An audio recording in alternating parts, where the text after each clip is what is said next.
Viewers আসসালামু আলাইকুম। গুপ্তবিদ্যা সন্ধান ইউটিউব চ্যানেলে সবাইকে সুস্বাগতম। বাতেনি চক্ষু খোলা, বাতেনি চক্ষু খোলা, তুলা রাশিদের বাতেনি চক্ষু খোলা থাকে, কিন্তু তারপরও অন্যান্য তুলা রাশির বাতেনি চক্ষু খোলা থাকে না। তো বাতেনি চক্ষু আমি খুব সহজভাবে খুলে দিতে পারি।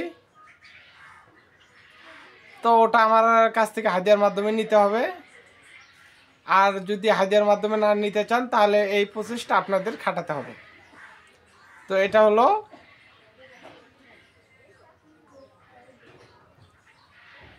জঙ্গলে পাক পবিত্র জায়গায় বসতে হবে।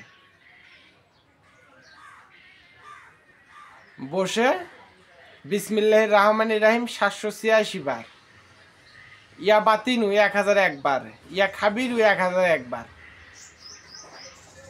পাঠ করবেন। নির্জনে রাতের বেলা গণ্ডি রেখা কোনো কিছু দিতে হবে না। নিজের শরীরটা বন্ধ করলেও চলবে, না করলেও চলবে, বন্ধ করাটাই বেটার। তো প্রথম দিন আমল করবেন, দ্বিতীয় দিন আমল করবেন, নিরামিষ খাবেন,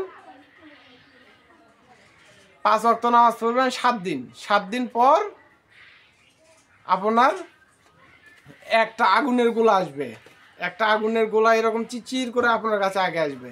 ভয় পাওয়ার কোনো দরকার নেই। যদি বেশি ভয় পান তখন ইয়া মমিনু 33 বার পাঠ করবেন। ইয়া মমিনু 33 বার পাঠ করার পর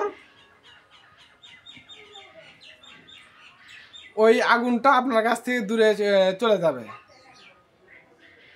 ওটা একটা জিনের আকৃতি ধারণ করবে অথবা একটা মানুষের আকৃতি ধারণ করবে, করে আপনার বাতিনি চক্ষু খুলে দিয়ে চলে যাবে।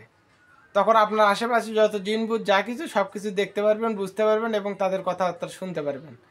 আর যাদের সাধনা করার শক্তি নাই অথবা শহরে থাকেন, করতে পারেন না, তারা আমার কাছ থেকে হাদিয়ার মাধ্যমে বিদ্যাটা নেবেন। তো সবাই ভালো থাকবেন, সুস্থ থাকবেন। আসসালামু আলাইকুম।